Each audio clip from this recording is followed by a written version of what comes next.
All right, we're going to go ahead and go over a couple relative dating examples, which means that we're going to look at some cross sections of land. So if you were to be able to cut the ground straight down and then look at it from the side, what would you see?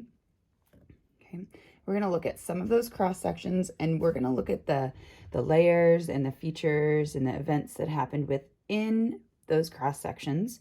We're going to put them in order from what happened first, so which thing is the oldest, to what happened most recently, so which thing is the youngest. Some of these are pretty simple. Some of them can be a little bit more challenging. So we'll start with a really easy one and then we'll work our way up. So this first example has 4 different layers. 1, 2, 3, 4. Okay, and our goal is going to be to start with the oldest layer. 2, 3, 4, and then we'll work our way over to the youngest. Okay.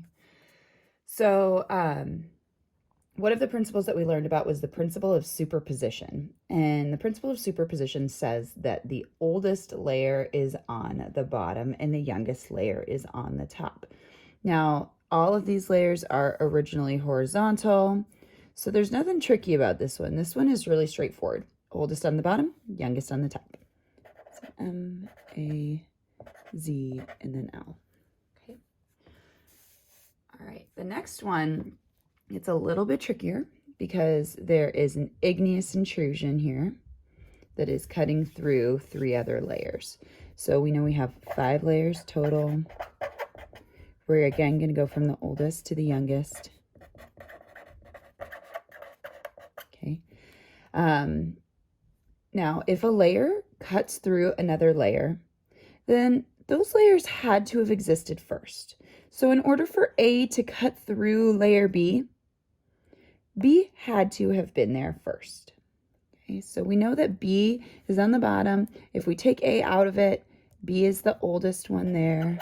Okay, A also cuts through C, so I know that C is the next oldest. And it also cuts into D. Here we go. All right. Let's pretend that D hadn't been there when A was cutting through, so this is magma that's rising.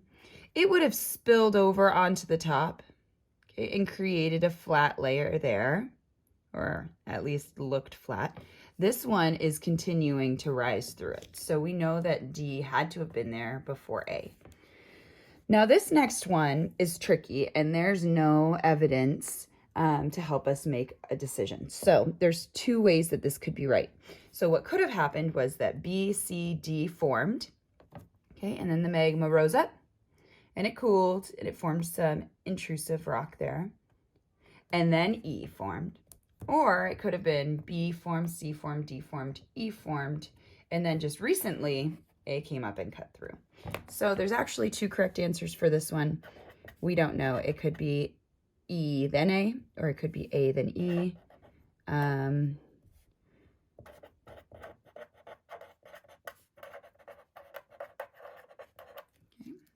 You can't know. Not enough evidence. Okay. This next one down adds another element that's new, actually 2.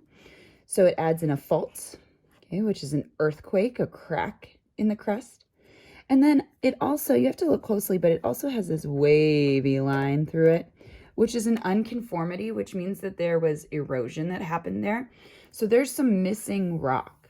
So what could have happened here was when it got to this unconformity or this erosion, maybe this area was a river, and so the river was washing away the rock, taking away little pieces of it, okay, which left it broken down more.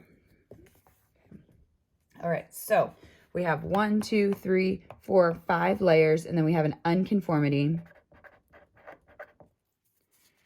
and we have a fault. So I'm gonna give myself space to put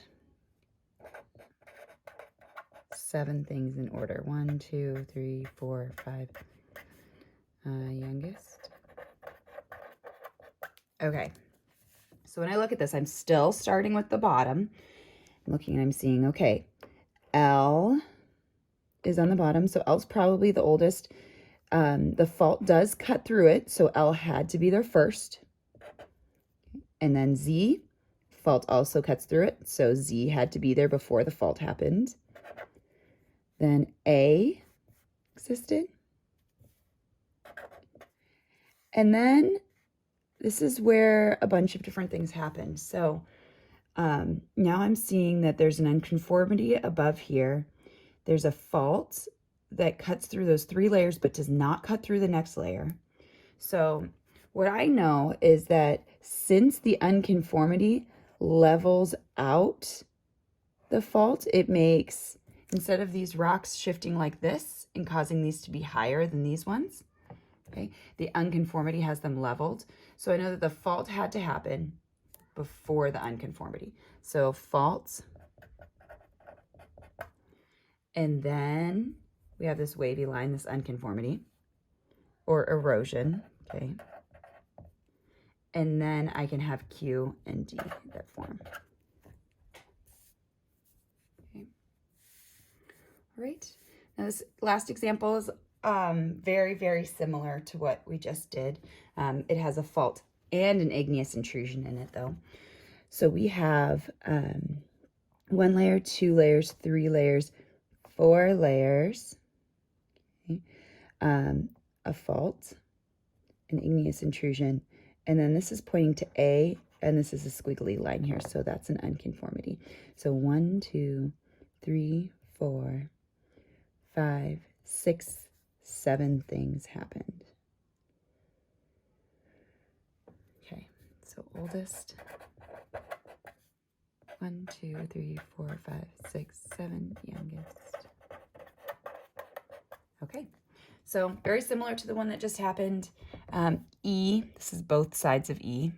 Okay, these ones used to be joined together and then an earthquake broke them up. So E would be the youngest. The fault cuts through it, and so does the igneous intrusion. So we know that E had to be there first, right? To be able to cut through a piece of paper, the piece of paper had to be there first. And then G, same situation. G. Okay, B. And this is the same material, so we can assume that's also B. All right, and then we notice that the unconformity happened and it levels out the fault as well. So then we know that D happened next. And then A could wear it down. All right, and then we're at our last 2, we're at F and C. So C is an igneous intrusion. This is magma that was rising up. It cuts through all of the layers, including F, and it's at the surface. So we know that F had to be there first, and then C could cut through it. Okay, those are our examples. Now it's your turn to give it a shot.